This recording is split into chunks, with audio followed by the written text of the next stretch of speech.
So, hello and good afternoon. And really is a pleasure this afternoon to have some time with Colin Adams, who is from Enya International and who is the one of the people who taught me a lot about the Enneagram and taught me in a way that made me think about it in a very compassionate and people-centered kind of a way. So thank you, Colin, for all that you taught me. And I'm so glad now that my listeners can have a chance to really take advantage of your insight and your wisdom and see how they can use what you have to share regards building their own well-being in their own lives and getting to know themselves better so that they can find the way within themselves to create well-being. So it really is a pleasure. Thank you for being here, and I look forward to this time together. Thanks, Sue. It's great to be here. Great to see you again. Thank you. Well, shall I kick off with the first question I'd love to ask you to try and answer is, can you explain the Enneagram and the benefits of understanding your Enneagram profile to the listeners? Some of them may not have even heard of the Enneagram before. They may not know what it's all about. And so can you give us a basic understanding of it and then what the benefits are? Yeah, I'll try to do that. It's quite a complex model, I think, as you know, Sue. So I'll try to be as succinct as I can and just kind of give a flavor of the whole thing. So it's essentially the way we use it in terms of people development. It is a model of human behavior. That's the first thing. And it's a very accurate model of human behavior. It doesn't just describe patterns of behavior or how we show up in the world, but it also gives an indication of the reason underneath that. How is it that we behave this way? How is it that we have these kind of repetitive patterns of behavior, you know, that others can start to recognize? I mean, we talk about people having a certain kind of personality. What we notice about them are their patterns, the patterns of behavior. So the Enneagram certainly describes that really well. And it gives an indication as to the underlying drivers of behavior, as well as being a kind of a map and a model of human behavior. It's also a kind of a process as well. So it's a dynamic model. By that I mean it implies some movement in the model. So when we relate that to ourselves, if you think about yourself, you don't always behave the same way. In certain contexts, you'll show up in a certain way, change the context, and you'll behave a little bit differently. So our behavior adapts to our context. And our context is our external environment that we find ourselves in, but it's also our internal one. I know your focus here is well-being and things like our health, whether we're feeling healthy, whether we're feeling stressed or not, and all kinds of other things that are going on internally can affect our external behavior. So the Enneagram, to a certain extent, predicts how we might show up in different contexts, particularly when we're showing up at our best and when we're kind of at our less than best, or perhaps when we're more stressed. It gives an indication of what to expect. So it's a useful model in that perspective. It's quite predictive in that way. The word Enneagram itself, if you divide it into the two sections, the word Ennea is a Greek word, derived from a Greek word, ennea, which means the number 9. And the word gram is also derived from a Greek word that refers to a picture of. So it's in the words like diagram and anagram. So it's really kind of a picture of 9 is what the word means. So there are 9 aspects to this model, essential principal aspects to the model. And these are 9, some people refer to them as types, behavioral types or personality types. I tend to refer to them as behavioral patterns or styles. The word type for me feels a bit stuck in one place, whereas we know if we observe ourselves, we flex our behavior, we adjust our behavior. So it feels a little looser than a kind of a tight sort of type. But we're talking the same kind of language. There are 9 principal patterns of behavior here that in my worldview, seem to cover all aspects of human behavior. I really think that, you can map any kind of pattern into this model, from the most effective to the least effective, and even right down into pathologies. We've trained psychologists in the use of our process, the 5-lens Enneagram, and they're quite interested more in the sort of less effective end, if you like, the pathology end very often. So for me, it seems to encapsulate all human behavior, from the very best to the very kind of worst and most destructive. So it is quite helpful in that regard.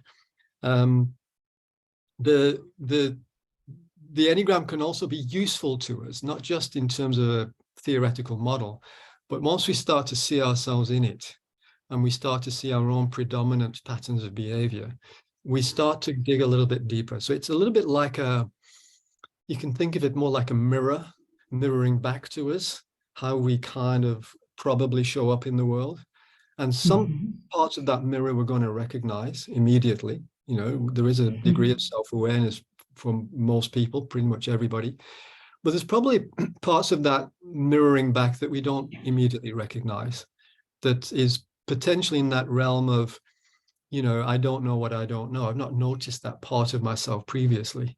And that's where often growth and opportunity lie.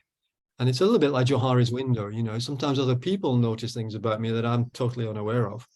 And that's the benefit of feedback. And I think the model can really help with that. If we can start to position ourselves in the Enneagram and understand our prominent behavior, there's usually a principal center of our behavioral pattern. One of these 9 styles kind of is like home base that we drift back to when we're particularly less conscious, and it's very present for us.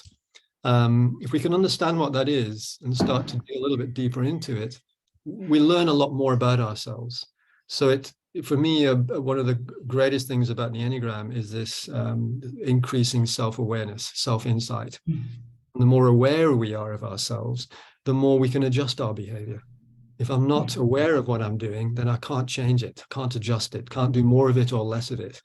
But if I become aware of it, I can be intentional. So for me, one of the greatest things about the Enneagram is this sort of ability to deepen awareness, deepen self-insight, but also insight into other people, as well. So that's a little bit about the model. Thank you for that very eloquent description.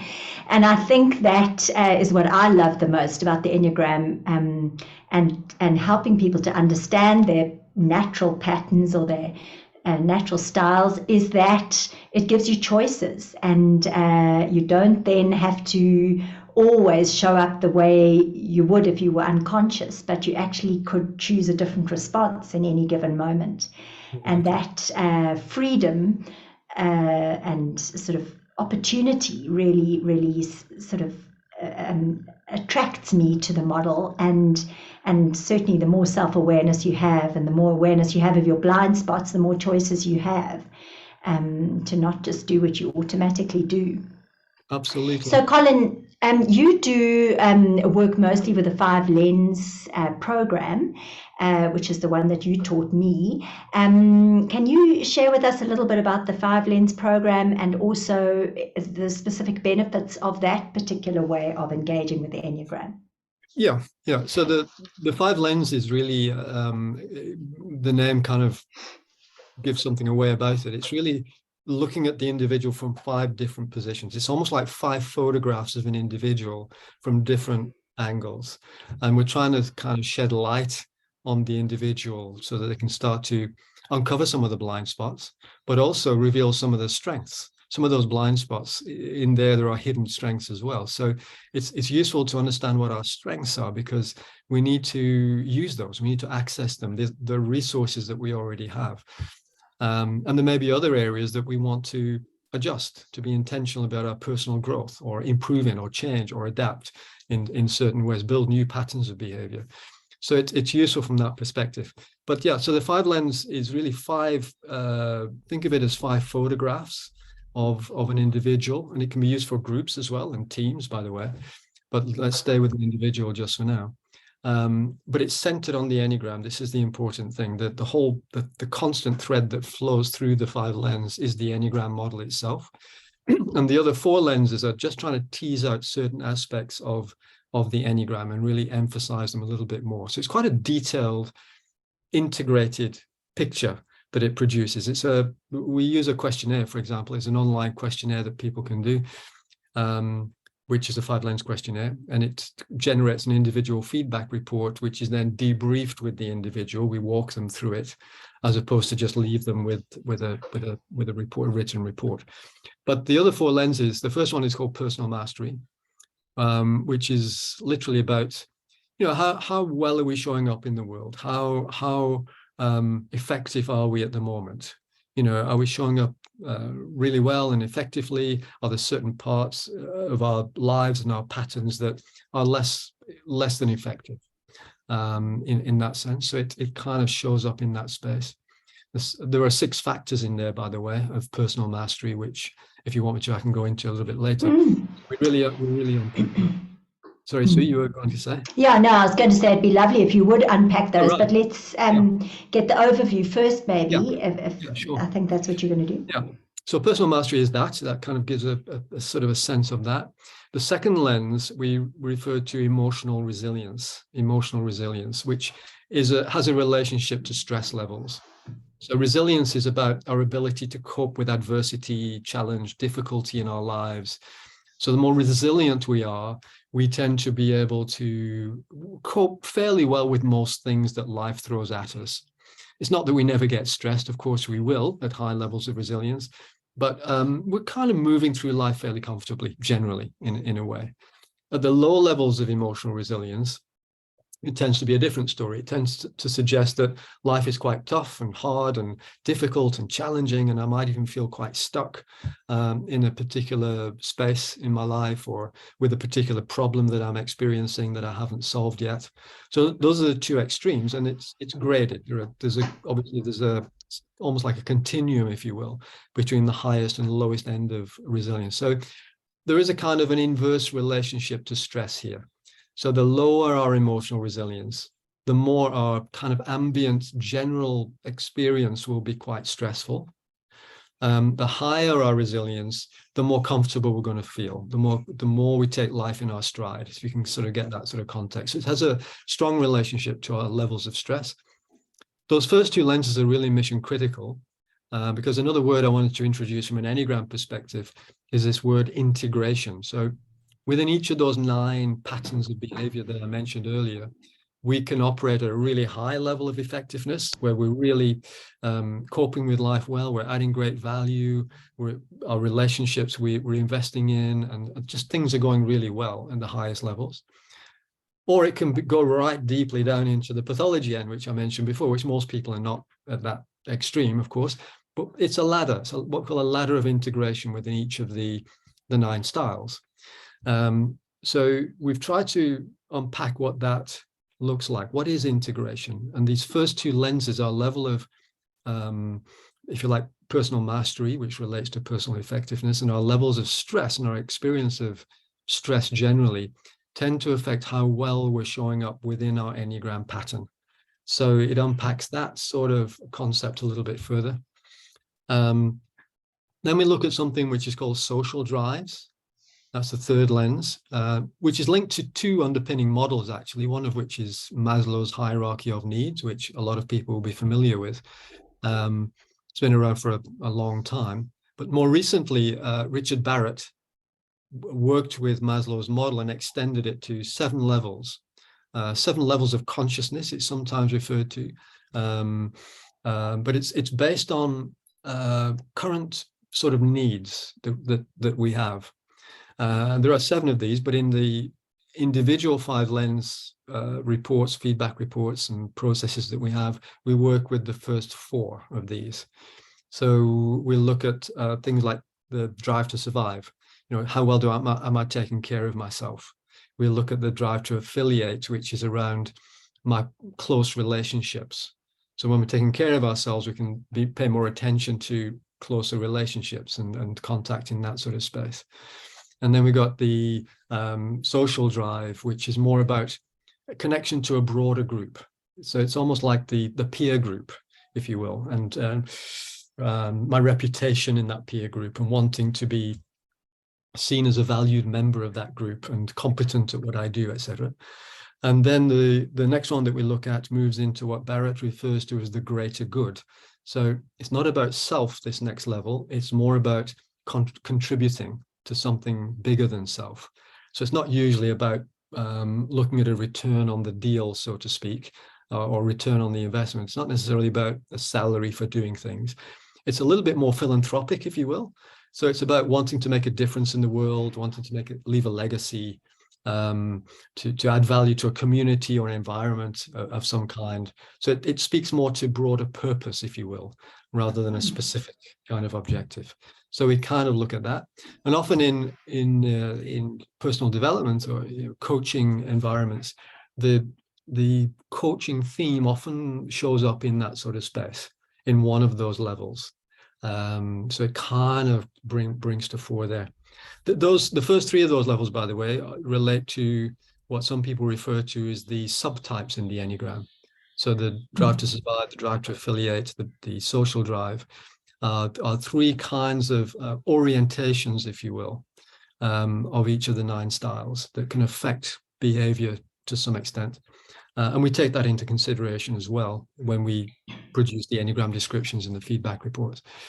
So that's the third lens. The fourth one. So just to quickly jump in there on that, would you say that at the end of the day, you want to have all of those in the sort of in balance? You want to have all of them showing up in your life. You don't want to have one dominating and one sort of being neglected. Is that? I suppose in an ideal world that would be true. So the thing about those first 3 levels that I described, it's not about, so drive to survive, for example, it's thought of as the base model because, it's true for any species of animal. If you think about it, if individuals can't survive, the whole species dies out, essentially. Mm-hmm. So there is a bit of self-orientation here. That's where we kind of begin. And if I'm not looking after myself, then it's that much harder to manage my relationships, if you will, or to extend myself into the world. So it's the base kind of model. So it is important to have some self-care, not to sort of overdo it such that I become this hypochondriac, for example. So to have it as a insensible self-care, where it makes sense that I'm taking care of myself, I'm looking after my health, I'm looking after my financial health, maybe, just making sure that I'm balancing my books at the end of the month, paying my bills and, not getting too much in debt, for example. And also just making sure that I'm safe and secure, and if I'm moving into an unsafe space, that I'm aware of it and I can take precautions. So that idea of self-care is there. You don't want to kind of overdo it because you can become a little bit obsessed in that space. You don't want to underdo it either because it means that I'm self-neglecting, in a way, and maybe putting myself at risk. So there's an equilibrium here. There's a sort of a balance that probably is what we need to find. So yeah, we need to find balance in these 3, but not to sort of think that, well, I've done the self-care bit now, I can move on to relationships. It's a sort of transcend and include. So I've always got to pay some attention to myself. If I fall over sick or ill or something happens to me, then I can't be a contribution to others, in a way. That's why it's kind of the base, the foundational part of this model. So I've always got to be aware of my taking care of me. Then I can start to extend myself into closer relationships, for example, and pay attention to that.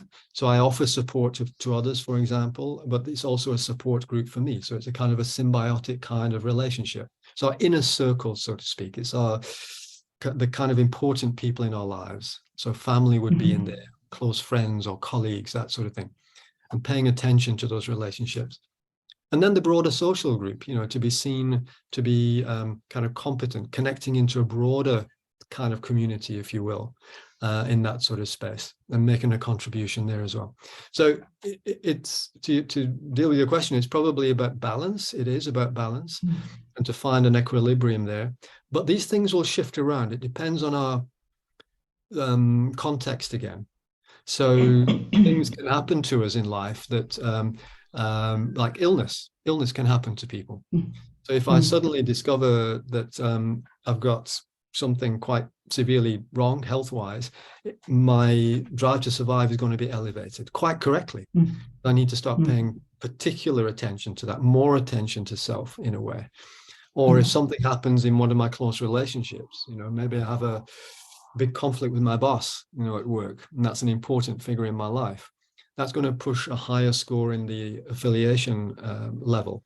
So it means that it's quite appropriate to do that, because it kind of alerts me to, I need to take care of that. I need to kind of fix that in some way. So depending on what's happening to us again, it can go out of balance, but quite appropriately so. Sometimes we do need to pay more attention to one of these areas than others.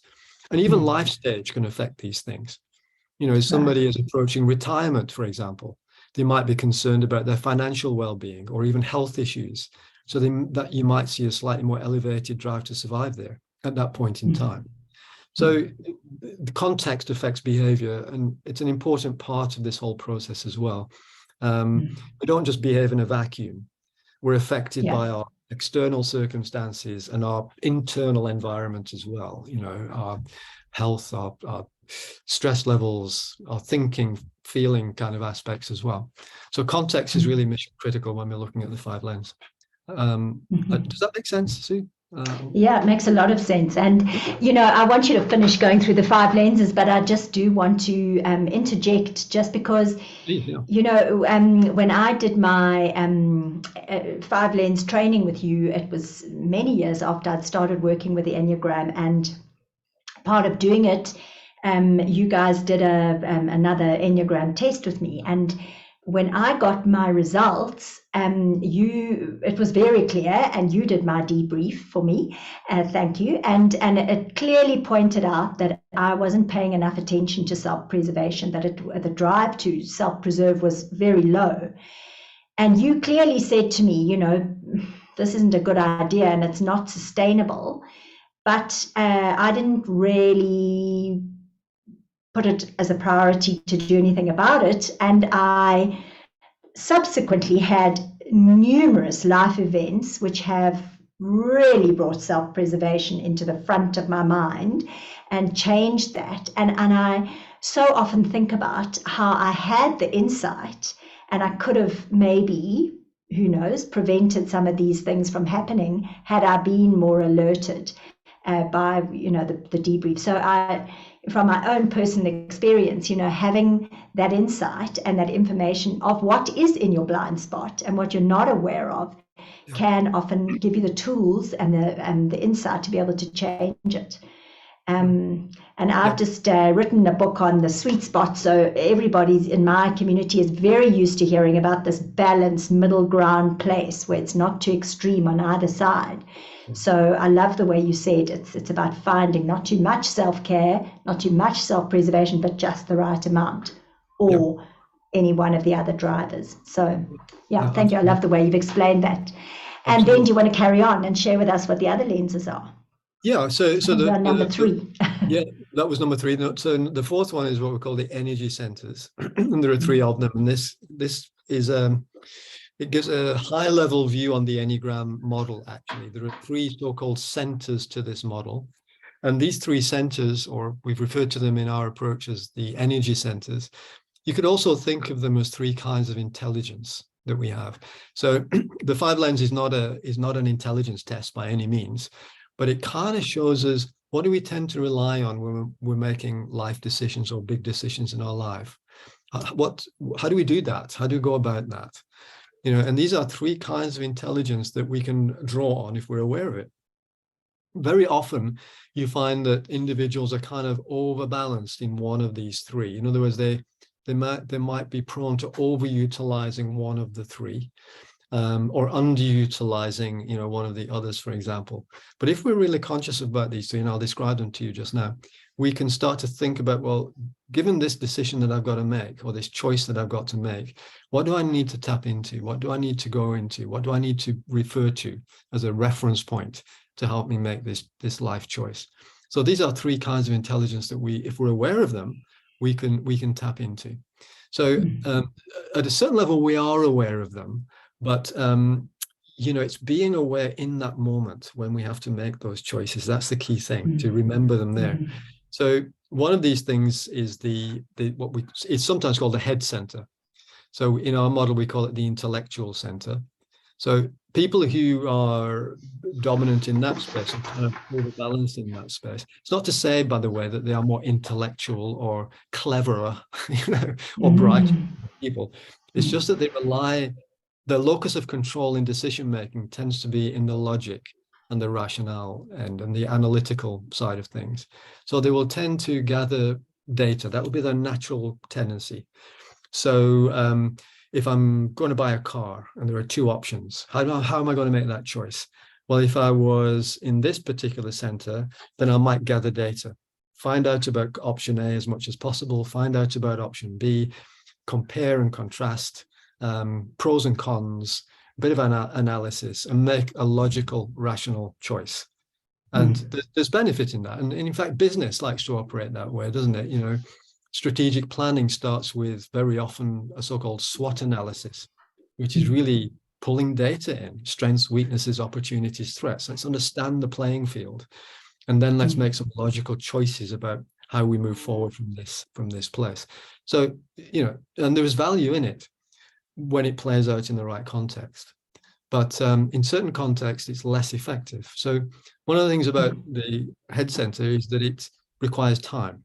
You need time to gather the data. You need time to analyze it and do the thinking around it and choose the rational, logical choice.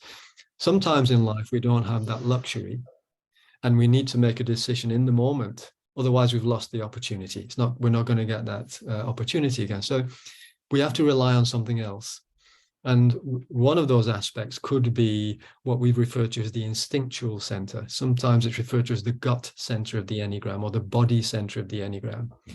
And it's in our everyday language, isn't it? Our gut feel. That's what we're sort of referring to here. And it's that intuitive sense. And I think the word intuition is a good one here. It's like, if you meet somebody for the very first time in a social environment, you might quickly, and you know nothing about them, so there's no data, you might quickly feel, this doesn't feel right. I've got to be a bit guarded here. There's something not right. So it's kind of our gut is talking to us in a sense.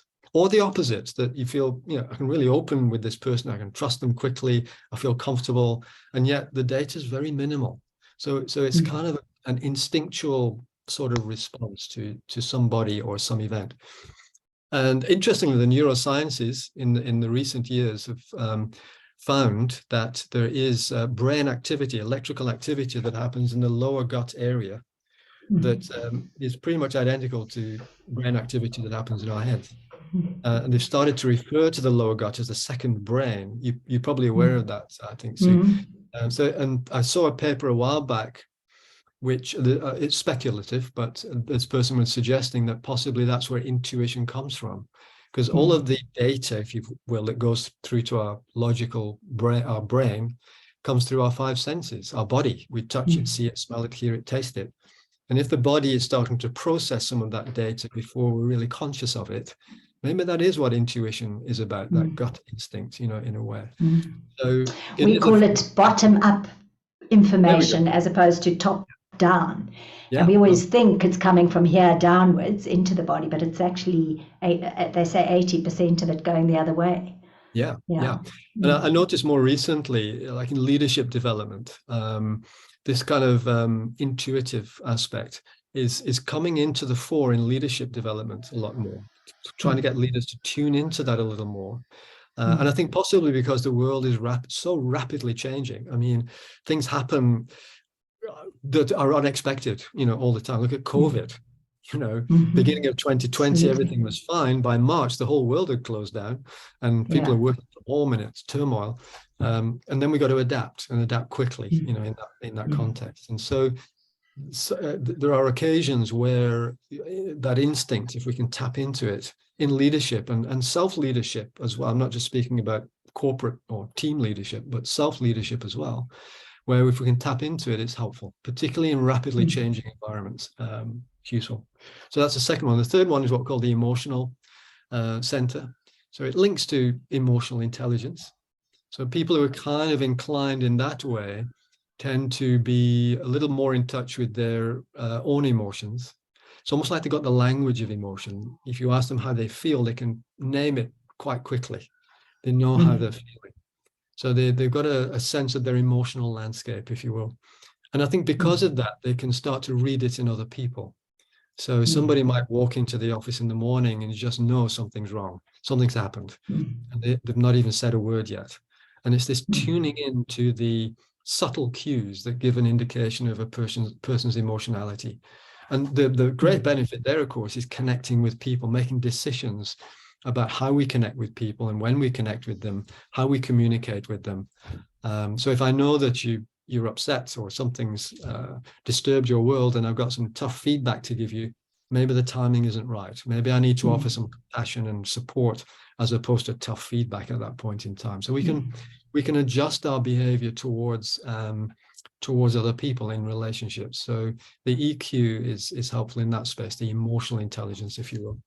So if we can be But we really need all of those, right? I mean, ideally, if we could make a decision using all three and engage with everything we're doing using all three, we would be much more powerful in the world.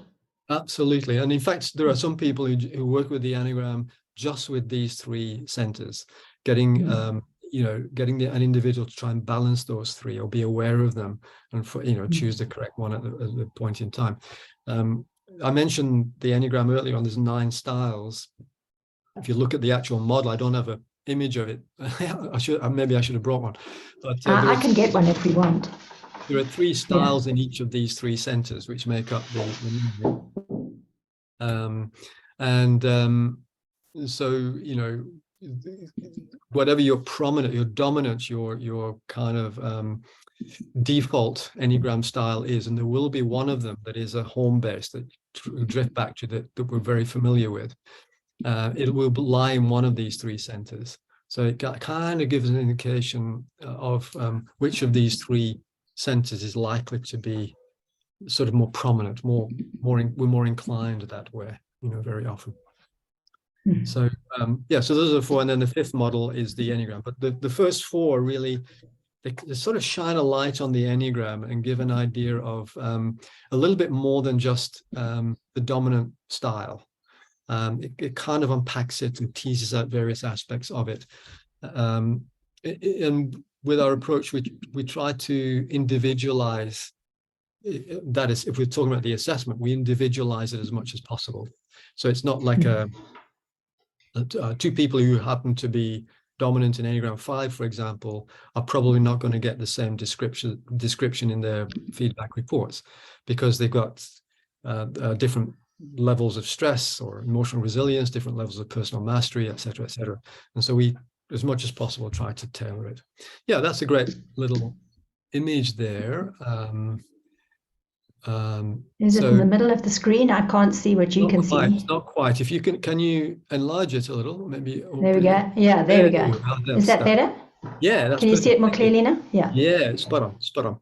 So if you look at that, it doesn't actually depict the 3 centers, but if you look at the styles at the top, the 8, 9, and 1, that forms what we call the instinctual center, sometimes called the gut center or the body center of the Enneagram. So those styles tend to be more a little bit more in touch with that instinctual aspect, the gut feel, if you will. The 2, 3, and 4 on the right-hand side tend to be more inclined towards the emotional. Well, that is the emotional center. They comprise the emotional center. And then the 5, 6, and 7 tend to be more in the intellectual or head center of the Enneagram. Sometimes referred to as head, heart, and gut, by the way. Head being the 5, 6, 7, heart being the 2, 3, 4, and the gut the 8, 9, 1. And those odd lines in the middle of this thing connecting the different styles, that talks to the dynamic nature of this. There is movement in this model. So we tend to move around these lines a little bit depending upon our context. Not that we change our primary style, but we can sometimes take on some of the characteristics of a different style within the model. So it's a dynamic model. Far more than a typology, I think, in a way. It's a process map. Yeah. I find it so interesting with these head, heart, and gut centers, that people so often with their own body language talk about it. You know, the heart centered people often explain things with their hand on their heart, and I think they often manifest problems in their body in those centers that are either underactive. It's almost like the body's trying to call awareness and attention to that attended to center. Or otherwise they, you know, if they're overusing, for example, the head center, they might come with headaches, or and I mean, I'm a head-centered type, and if I'm getting over enthusiastic about everything and over driven and too much in my head, I'll get headaches, or I notice my eyes don't work properly or whatever. So I think it really is interesting how the body speaks this as well. It is. In fact, over time, and it's probably close to 13,000 people now that have actually gone through the 5 lens, approach. And now over time, you start to notice patterns, and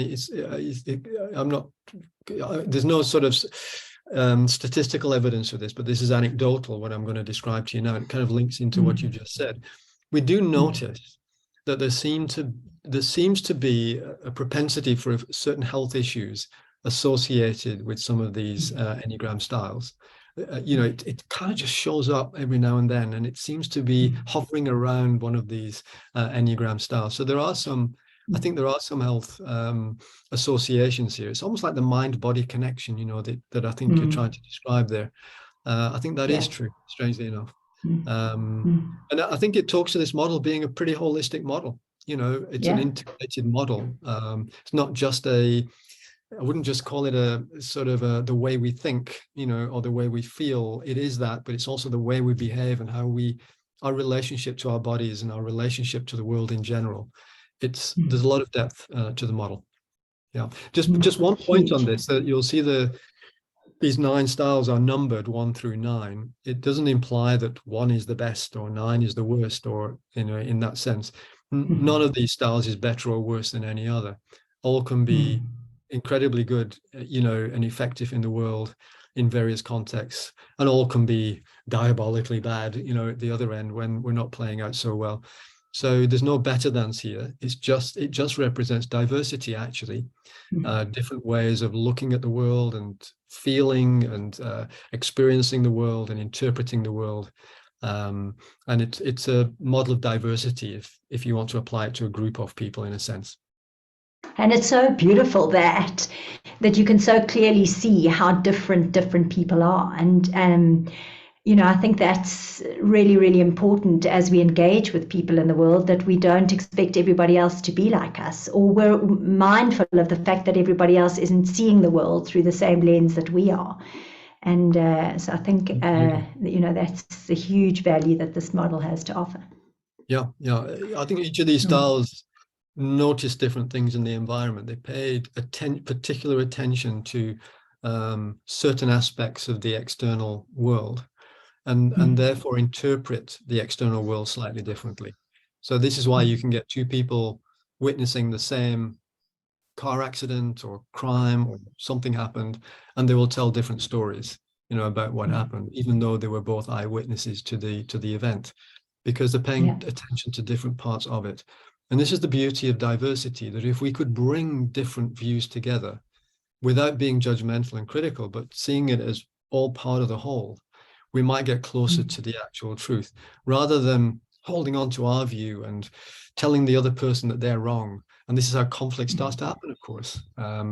This is why nations go to war with each other, ultimately, that it's about right and wrong. So we start throwing rocks at each other, metaphorically. And that's what damages relationships at the end of the day.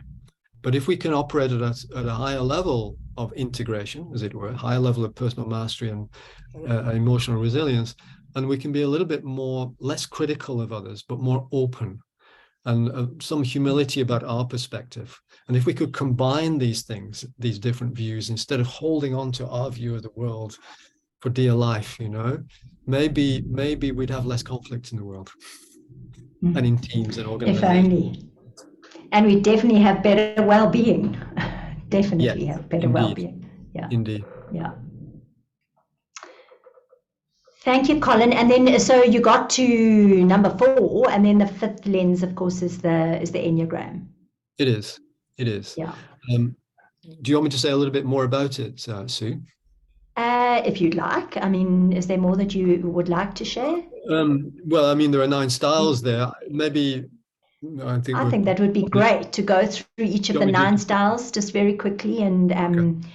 yeah, and you know, one of the things that I really think you highlighted, and you certainly highlighted it when we did our training, is that your default strategy, if you like, in the world is not set in stone. So once you understand that this is how you naturally behave, you can choose to draw on the other Enneagram styles, and that you're not stuck in a box. Because lots of people say to me, I don't want to do the Enneagram because I don't want to be stuck in a box. But I think, you know, the way that you certainly see it, and I see it the same way, is that this is a route out of a box, because when you don't know, you're stuck in the box because you have no choices. But once you do, you could choose to pull on some of the other things. So invitation to the listeners, when you're hearing about the different Enneagram styles, is to really remember that you have all of these available to yourself to a greater or lesser extent. And so don't think, oh, that's not me. Yes, it is you. It might only be a little bit of you, but you could choose to bring it up if you wanted to in the world. Yeah, no, absolutely. So you can think of these as 9 sets of resources that we all have. So we're not just one of these numbers or styles. In fact, you'll find that if you kind of really self-observe, there'll be times when you'll notice behaviors across all 9 patterns here.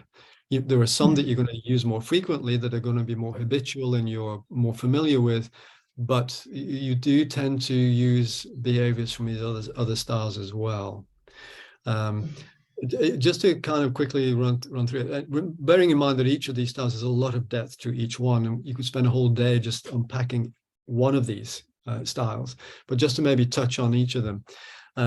One of the useful ways, I think, to try and understand the model is to start with the underlying driver. So the thing that we are, that drives our behavior. And it's often I know this sounds a little bit negative, but it's a fundamental fear that we tend to have, what we tend to call in our model an area of avoidance, something that we learned very early on in our lives as children, that it was kind of unpleasant, this thing, whatever it is. And therefore we developed a sort of pattern of behavior that kept us away from that thing or entity that we felt uncomfortable with. And because that became habitual, it starts to get ingrained. So just to go through the sequence, the Enneagram 1 tends to avoid criticism. So if you're going to avoid criticism, what's a great strategy? Well, perhaps to be perfect, to be 100% in everything that I do, because then you can't really criticize me. So this is the type of person that aims for very high standards, strong work ethic, doing things correctly, making sure every I is dotted, T is crossed. So a little bit of, if you like, perfectionism. Sometimes people refer to this as the perfectionist. It's one way to kind of look at it. The word there is reformer. And that's, on the positive side here, these are individuals that really try to change the world for the better. So they notice what's wrong in the world and they want to improve it. So they want to improve things, to raise the level, raise the standard. So they're often referred to as reformers. And when they're at their best, that's what they do. They make a massive difference in the world and improve things. The Enneagram 2s tend to avoid, interestingly enough, their own needs. So that drive to survive, one might recall, they tend to be, it's not unusual for them anyway, to be quite low on the drive to survive because they don't focus there. And instead of that, they focus on other people's needs. So they're helpers, they are supporters, they are generous supporters of other people. They're focused on enabling others to be the best that they can be. So you'll find them in helping professions, for example. They're kind of drawn into that sort of space. But generally, at their best, warm, generous individuals. And they're at their best when that offer of help is unconditional. It's not that they want something back, on the deal. But when it's unconditional giving, it tends to be phenomenal. But they do need to learn to take care of themselves as well. Drive to achieve, the achiever, number 3. These are people that tend to avoid failure. Failure is the big thing here. So the counterbalance to that is to focus on success and achievement and achieving goals and, hitting targets and doing well in that sort of space. So that's the achiever. They kind of a tendency to overdo it. And so the kind of idea of the workaholic, that's when they get out of balance, when work becomes absolutely everything. And sometimes relationships can take a back seat in that space. So that's the achiever in another way, but at their best, they get the balance right. So yeah, achieving is important, helping others to achieve as well, but also managing relationships in an authentic way is helpful here as well. The individualist, the avoidance here is, the word that I tend to use is meaninglessness, things without meaning, which implies that the counterbalance is go for depth, go for meaning, go for purpose, go for deeply understanding things. So they're often drawn to things like philosophy and deeper conversations with people as opposed to casual, light conversations. So they really want to get to know others in a deep way. So often very creative as well. They're often, you will find them quite often as artists or creative, or even not, if it's not art, it could be entrepreneurial, starting businesses, but creating something. They often feel a little different from other people. They feel like, the word there is individualist, they feel a little bit separate from others, and the need to connect and the need to create is very powerful there. They bring beautiful things into the world. The Enneagram 5, here it's called the investigator, quite an introverted style. This is your analyst, your data collector. They tend to be a little bit avoidant of the social space. So it can get a little uncomfortable in a social environment. And so they can be a little bit more withdrawn, but they focus on data and information and analysis quite a lot, often great observers of the world. Noticing what goes on. They can bring great insight and wisdom if we can remember to bring that voice in. But sometimes because they're a little bit more introverted, they don't automatically bring that voice in. So we've got to remember to invite them in and create space for that. But pockets of wisdom very often in teams and organizations and families. The Enneagram 6, the avoidance there, it tends to be related to risk or danger situations. So there's some caution here. So they tend to look at the world and notice what could go wrong or where the risk and dangers could be. And they attempt to keep themselves and other people safe. So they will try to navigate around areas that are risky or dangerous, or put contingency plans into place that tend to keep themselves and others safe. So this is not an independent style so much. Great team players, great in sort of relationships, very relational style, but it's about keeping self and others safe. Not to the extent of over caution and not doing anything, but being sensibly cautious about things and moving forward.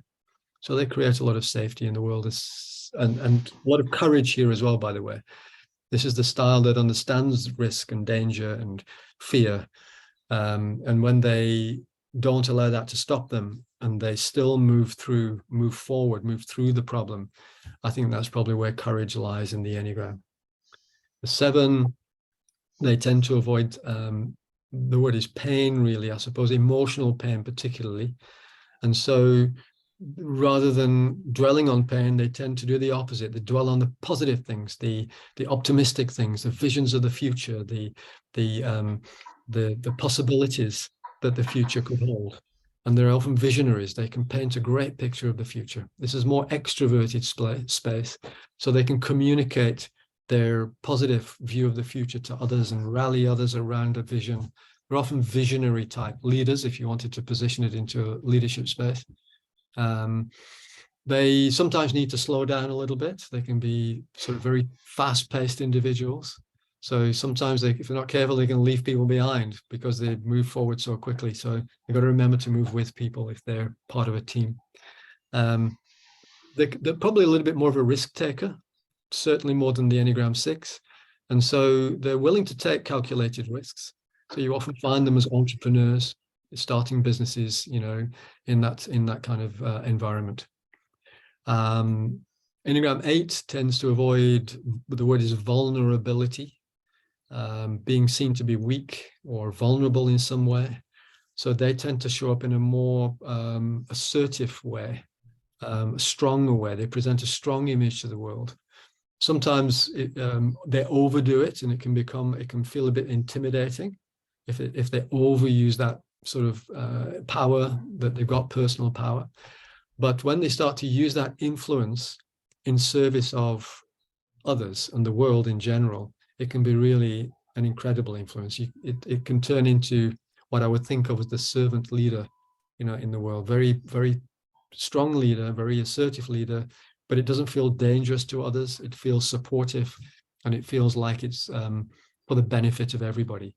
So it's not damaging in that regard at their best. Then you got the final one there, the 9. Again, you can see it's often referred to as the peacemaker. These are individuals that, if you read a lot of the books, you'll probably find that they refer to the avoidance of conflict here for the Enneagram 9, which is not untrue. But I think underneath that, I think you've got to ask the question, well, what is it about conflict that's such an issue for the Enneagram 9? Well, I think the issue is about the loss of relationship or the damage to relationships. So conflict can cause damage to relationships. It can sever relationships and leave an individual feeling abandoned and isolated and alone. So this is the person that avoids that, and that is why conflict is an issue. So this is a person who's relationally orientated. They want to maintain relationships. Harmony and peace are the important things here. This is one of the great things that they bring into the world. And if you look at the world at the moment, we need peace. There's a lot of turmoil and aggression in the world, in families even, in communities, in nations. So we need peace, and this is a great attribute that they bring. So they're almost naturally diplomatic. They can help others resolve conflicts. They're non-judgmental, so they tend not to take sides. I think it's metaphoric that it's over the center of this circle. It's the only one that's over the center of the circle, in the sort of balance point between left and right or east and west. And it kind of implies that access to both without being biased one way or the other. And I think that's one of the great gifts there. That's how they bring peace. They are able to help others find common ground, and do it calmly, in a way. So they bring peace into the world. So that's very, very quickly a little tour of that. Remarkable. I love how you've done that, Jeeves. You are extremely able to do that in a short space of time. So thank you for that.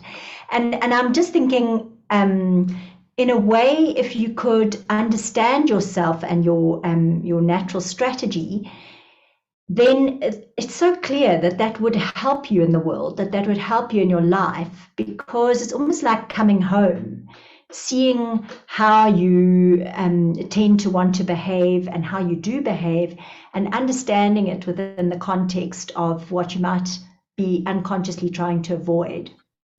And maybe take that one step further, understanding that the essence quality that's sitting inside of you is the thing that you're bringing to the world, and that enables you to be more fully who you were born to be, I think. So can you talk a little bit to that, Colin? Yeah, no, I can. And I think it relates to what you were saying earlier about, being in a box, being stuck in a box, this is why I kind of, it's a personal thing, and it's not critical of other people that use this sort of language, but I tend to not use the word type, because again, it feels like, my feet are stuck in concrete and I kind of can't move. I'm stuck in this kind of space. And for me, that feels too limiting in a way, sort of language. That's why I like elusive feel, like style or behavioral pattern. It's like, today I'm kind of wearing a gray shirt.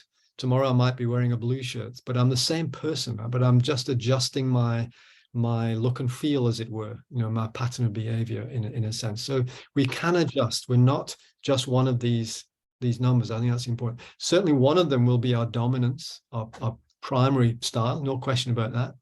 But there is more to us than that. And I often think of this model, I know it's always represented like this as a flat model, circular model, two-dimensional. But if you could imagine it as a cone, so the circle that you can see there is the base of a cone that actually comes out of the screen to a point, like these cones they put in the road when they're doing kind of roadworks kind of thing. For me, that's not a bad representation, because no matter where I start, no matter what my primary style is, if it happens to be 3, for example, as I start to integrate, in other words, my personal mastery increases. That's lens 1 in our 5-lens model, and my emotional resilience starts to increase. Those two things combine to enhance our level of integration. So as we do that, if Enneagram 3 is my starting point, as I start to integrate, it's like moving up the side of the cone, if you can imagine that. So it's coming out of the screen, but as I come out of the screen, I'm moving more over the center of the model.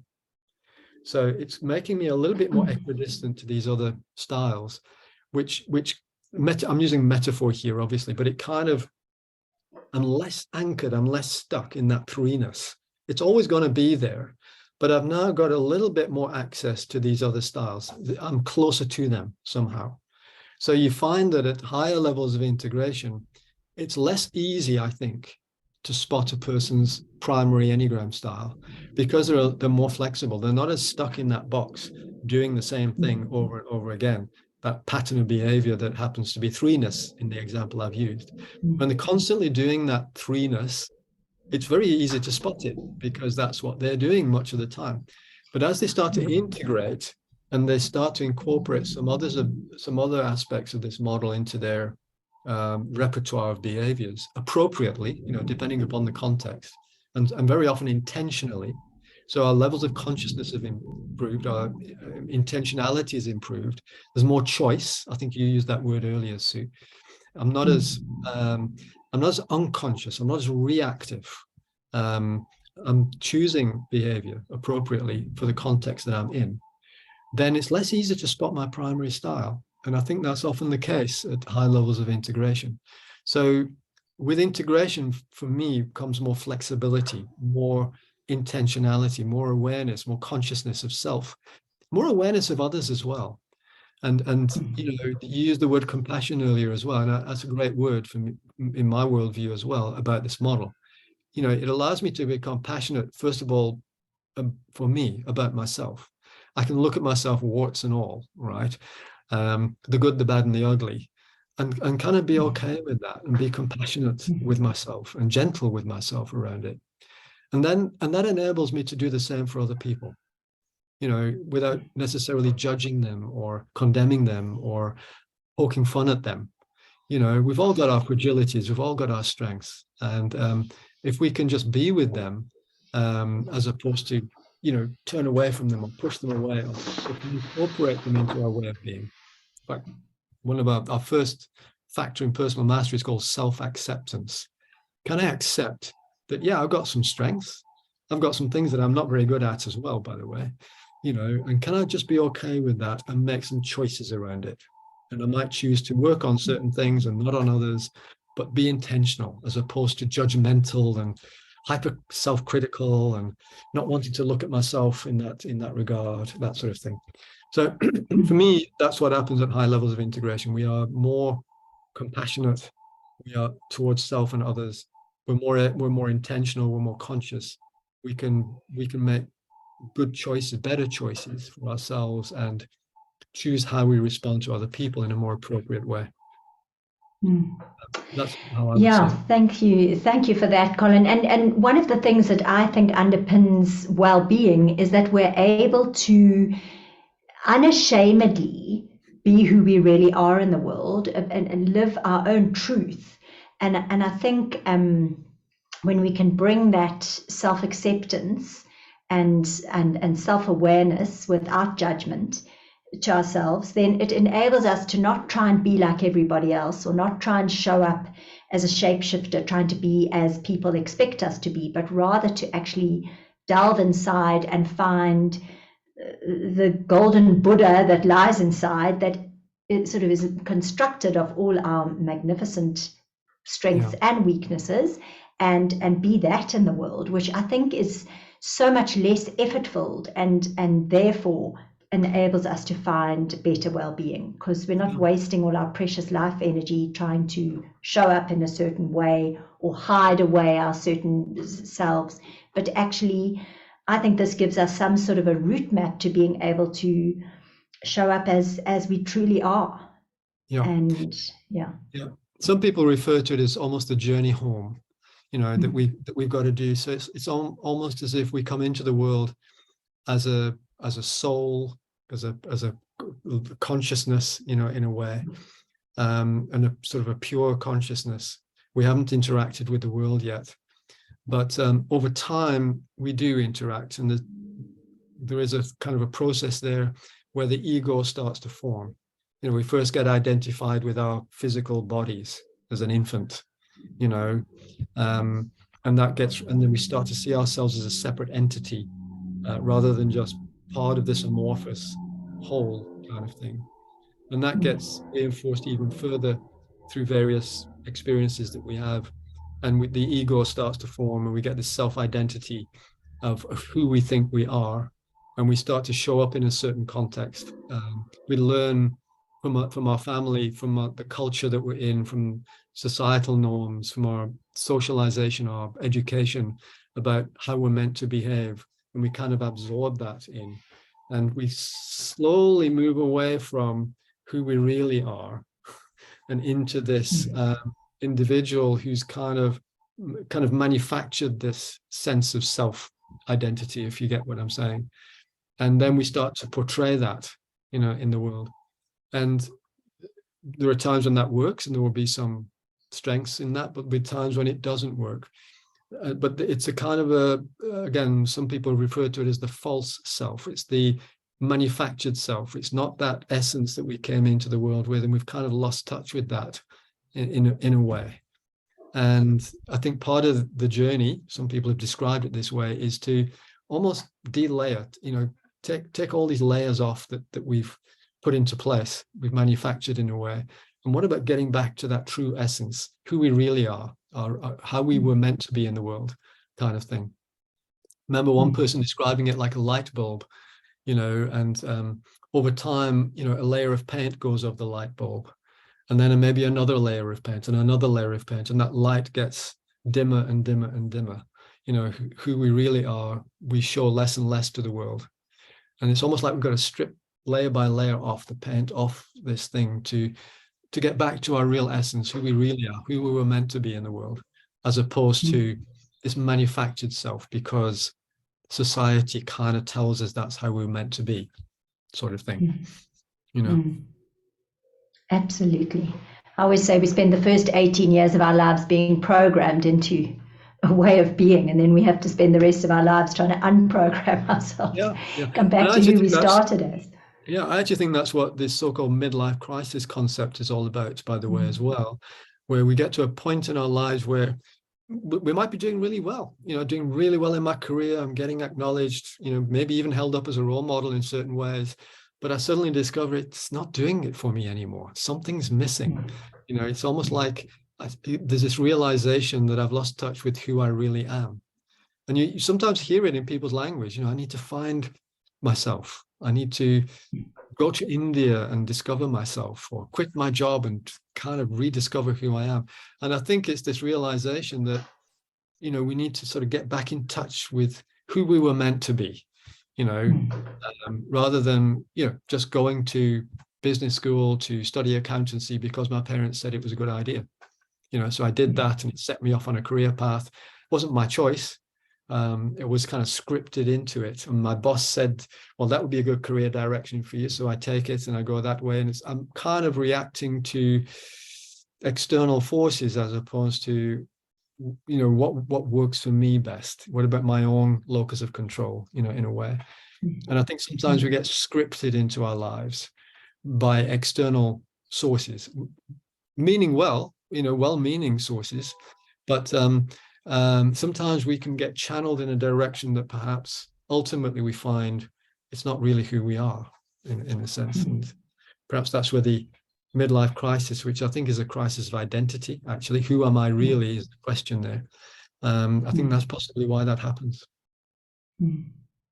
And also we become scripted into it because we want approval, we want to be liked, we want to be accepted. And it affects our well-being. I just wanted to bring it back to that sort of concept.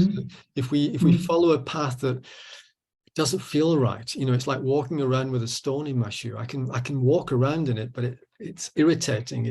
Doesn't feel comfortable, in a way. It sort of damages our well-being, our emotional well-being, our mental well-being, even our physical well-being sometimes, and it can do damage to our relationships because I get snappy with my family members or upset with them too quickly. And, so these different aspects of well-being, I think, start to be affected if we're not sort of, in a way, true to ourselves, as opposed to being inauthentic in a way, doing it because somebody else told me I had to do it, as opposed to aligning with how I was meant to be in a way. And I think also we deny the world and our close people the opportunity to have the real present version of ourselves. So they get a lukewarm, as you said, a light bulb that's dimmed by all these layers on it, instead of the real version of ourselves, which is a travesty, I think. So I think that's part of the midlife crisis. And maybe it's part of, because that was my last question I wanted to bring to you, is what do you think is the reason that mental health is so challenged in this world today? Can you suggest an answer to that? So many people are really battling with their mental health, and it seems strange because in a way we're living in, relatively speaking, easy times. I know there's endless challenges in terms of the constant challenge for our attention and constant demands and uncertainty, but in reality we're not in a world war, well, not unless we live somewhere other than the Western world. So, why do you think mental health is such a thing at the moment? People are struggling to the degree that they are. It's a big question, I think, Sue. It's got to do with, I think, pressure in a way. It's linked into stress, I believe. In fact, you might have seen it. I kind of wrote a little piece on stress and burnout a little while back and did a couple of masterclasses on that sort of topic.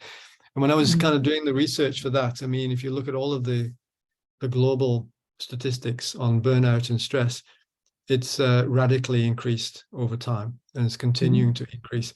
So it implies that something is causing more stress in people's lives, in more people's lives, that affects people's mental health, and I think physical health as well, by the way, and other aspects. It disturbs our whole world, actually, when we get into that sort of space.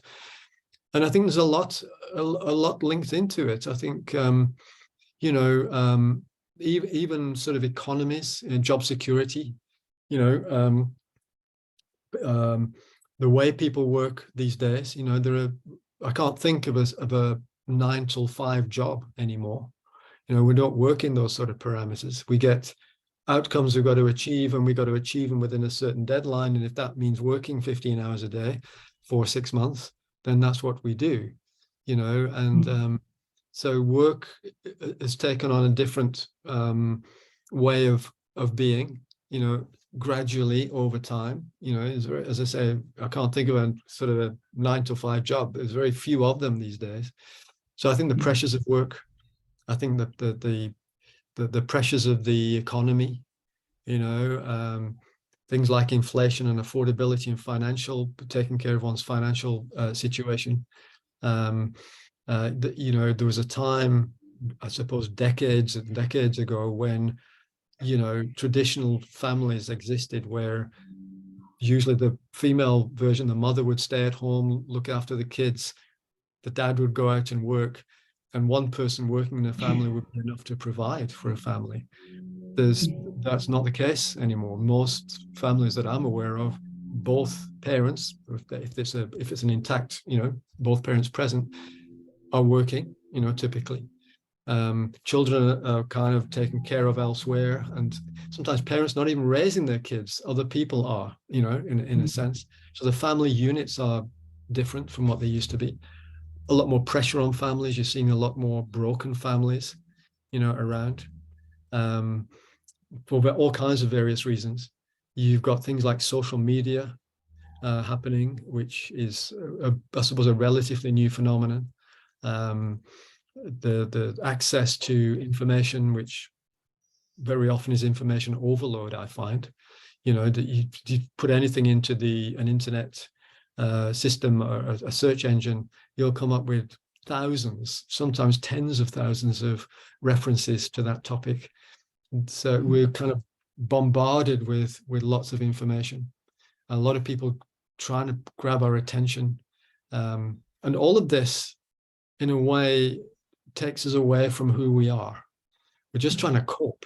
We're trying to cope with all of this stuff, and keep head above water. And I think that's probably part of it. We lose touch with ourselves. We're just kind of so engaged with treading water, staying alive, staying sort of reasonably okay, without thinking about who am I really, and the kind of conversation we're having here. It just feels like there is so much going on in the world. Even the news, the news is negative pretty much. The newspapers, the TV news, they bombard us with negative information as well about what's going on in the world, which again adds pressure and stress, and people get concerned about that whole thing. In South Africa right now, about the Eskom scenario, the load shedding, the hours and hours every day when we don't have electrical power, having to cope with that reality. We've just come through the whole COVID situation, which added huge stress on a lot of people for various reasons. Crime. Loss of life, crime, and. So I think there's just so much going on in the world around us. It's a little bit like a tornado, and we've got to kind of survive in this whole thing. And I think, mental health, emotional health, well-being sometimes pays a price. It takes a back seat. And so the anecdote in knowing all that, what can people do? I mean, I think one of the things that they can do is to try and come back to themselves, try and use information as this Enneagram and 5 lens view of themselves can help them do, but try and reconnect with who they are in spite of what the world is like. I think so.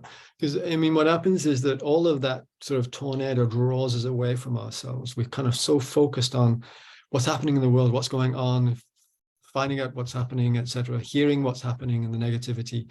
We can get just absorbed with that, and we lose touch with self, I think. So I do think that one of the ways is, and I know you're very focused on well-being, this idea of well-being in a holistic way. Not just mental well-being, but emotional well-being, physical well-being, spiritual well-being. All of this is really significant. So coming back to self again and not losing ourselves in all of this, I think is important. I really do. And I know it's a big part of the work that you do. And it's certainly a big part of the work that we do.